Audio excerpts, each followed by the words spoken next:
Oh, Yeah, we okay, are. because, okay. All right, so I'll just give you a real brief rundown. Brian Hardy was the attorney who's doing the litigation, he had a lot more in-depth information and be able to answer questions that I may not be able to answer, but, in a nutshell, there were some special legislative sessions called this year to address, some of the emergent COVID issues and financial issues, and, when they do that, they have to proclaim the scope for the public's interest on what they're gonna be discussing. And to give notice to the state, especially if the laws are gonna change, right? So that we know what's happening to our state. This lawsuit by Lander County alleges that the Legislative Council Bureau or the legislature acted outside of the declared scope in pushing through at 2 a.m. a bunch of regulations to, a resolution to change the way we tax mining and appropriate those monies.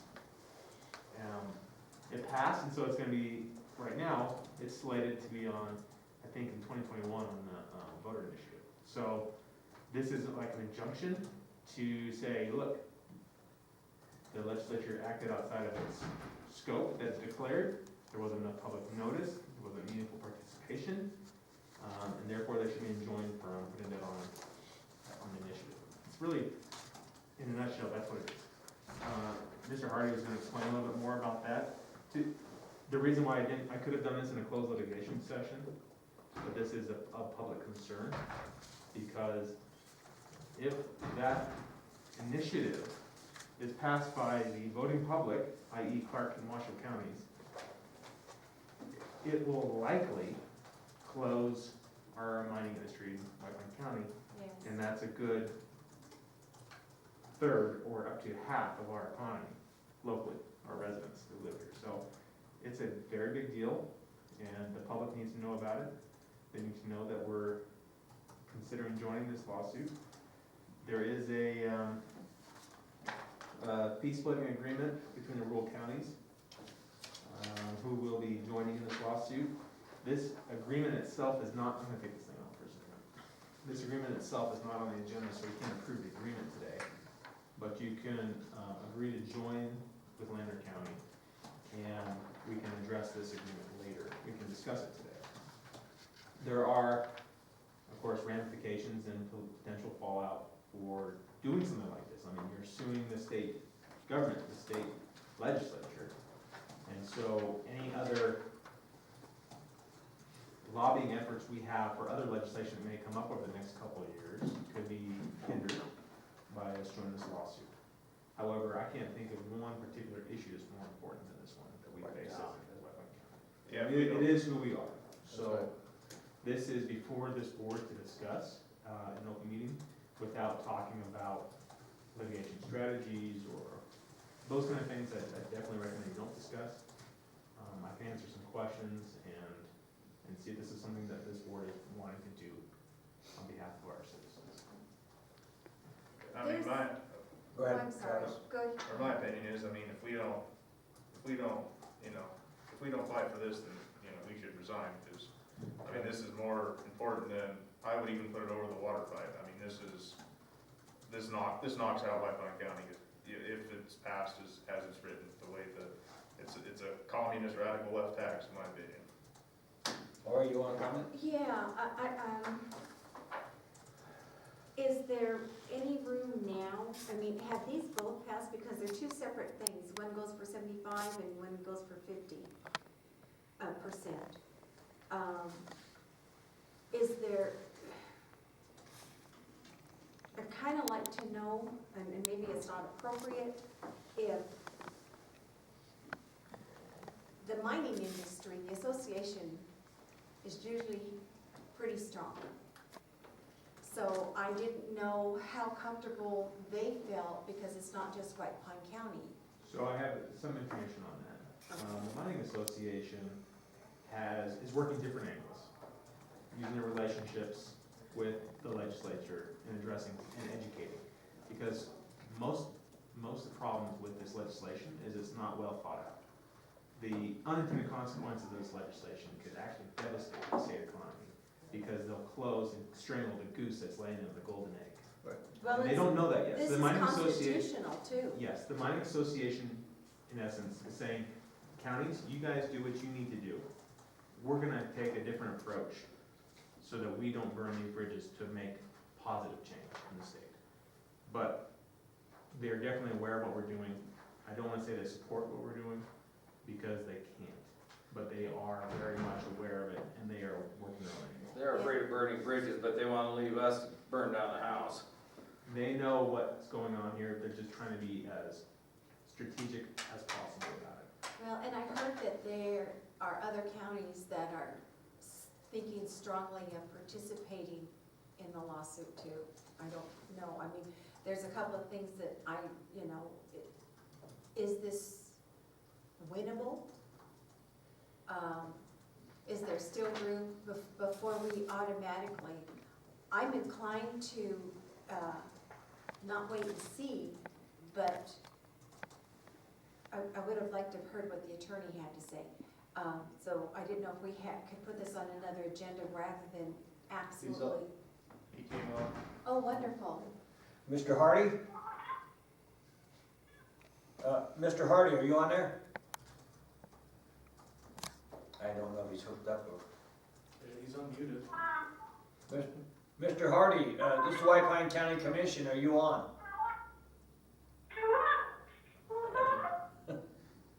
Can we mute that? All right, so that's a really good concern. Land has already initiated it. Doesn't matter how many counties sign on to it, a court should look at the law as the law stands, regardless of whether we join or not. This is more to support the litigation, probably emotionally and financially. If that makes any sense, to be able to have standing to testify, because we definitely have standing in our community. To answer your question, I've been on a couple of conference calls with them. There's Lander, White Pine, Elko, Humboldt, Pershing, Nye, White Pine County, that are all looking at this.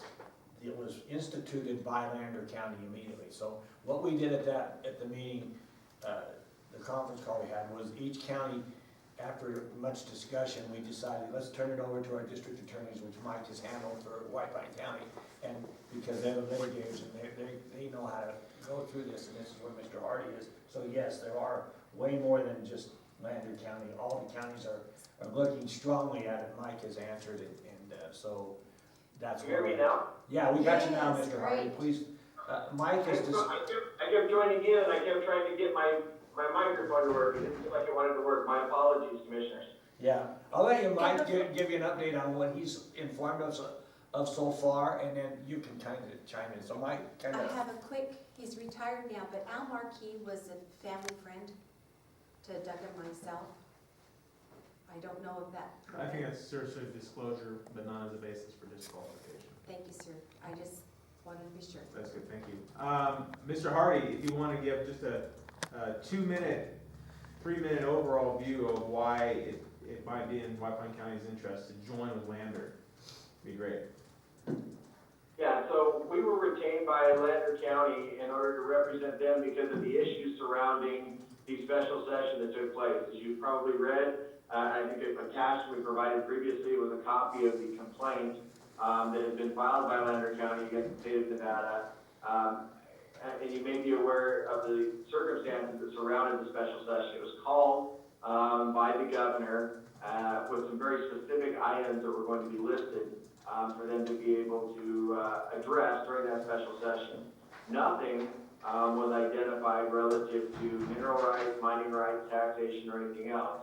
Even if they were talking about budgets or budgetary concerns, this wouldn't have helped them get any type of what we'll call COVID relief, because this is something that will have to pass twice through the legislature and then go on to be passed by the people on a ballot. Rather, it's not going to help or provide any immediate relief. So it would have been proper to do as a part of the special session. So he didn't list that even in his agenda, and to go beyond that was to go outside the scope of the special session, and for that reason we challenged it. The benefit of this is that if we can challenge this and we prevail, then we can go ahead and they would have to go back into this new session. Hopefully, we'll have a new makeup of both the Senate and the Assembly at that point in time, that we'll be able to discuss during this next session, and it'll be heard only for the first time. If it's heard for the first time, then we can, with that new makeup, either get them to alter or change it. That means it'll be passed in for the first time in its current structure. Or we can get a court order that says that one doesn't count. They've now got to go back and get 2 more sessions, which would require it to be this coming session that we have starting in February and another session in 2 years. It would delay this significantly and allow us to be able to work with legislators in order to be able to eliminate, if possible, this potential threat against the mining companies of the state. Okay, thank you for that update. Did we got a question? You know, honestly, we just need time to educate the legislators, to help them, because there's so many new legislators, they've never even left Clark County, a lot of them, except to go to Carson City. They don't understand that it does not serve the state's best interest to have depressed and wiped out supporting rural communities throughout the state. In other words, all that welfare is gonna fall back on the state later if we end up failing as a community. Well, they'll have to come up with a different industry.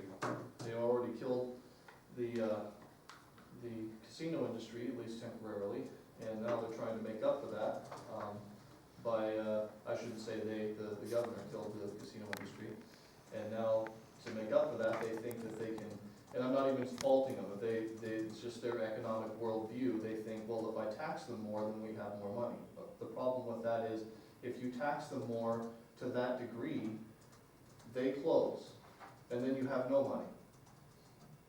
And giving them an opportunity to be educated on that is, important. No good law can be Well, drafted with. This is a significant tax increase as well. This goes from 5% of net to 7% of gross immediately. which That's is absurd. Insane. It's absurd. Insane. It's insane. Absolutely. Absolutely. The problem we have, you were stating, they have not been out of Clark County. The problem that I see is, we have a legislature that does not represent the state of Nevada. They represent Clark County, and the rest of Nevada twists in the wind. And consequently, this legislature, a legislature of Clark County, has come like thieves in the night to balance their budget by raiding rural Nevada like Vikings. And they don't care. They don't care what the ultimate outcome is on rural Nevada. They care about what the future of Clark County is. And we need to fight back. I'd just like to follow up with Shane's statements. I tend to agree, even with education of this legislature, to Ian's point, they've, done in the gaming industry, this would do in the mining industry. They've already took state ownership of agriculture, SNWA, for example. We hear later on the designation of basins, I think, is a hidden tax as well that's gonna come our way. So they're just trying to turn this into Nevada's Leyland. And state-owned, I don't know what, but that's where it's headed. I don't mean to seem crazy, but that's the only way it can go, is they take control of private industry. And that's what's happening.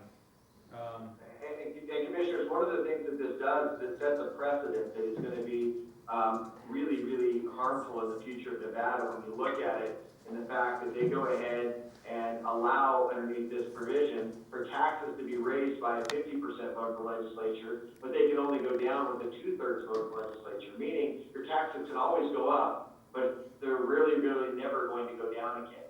And that type of precedent that's set with this is extremely dangerous for all Nevadans, not just rural Nevadans, but in particular with rural Nevadans, because this is going to harm the mining industry, which is heavily reliant in the rural counties.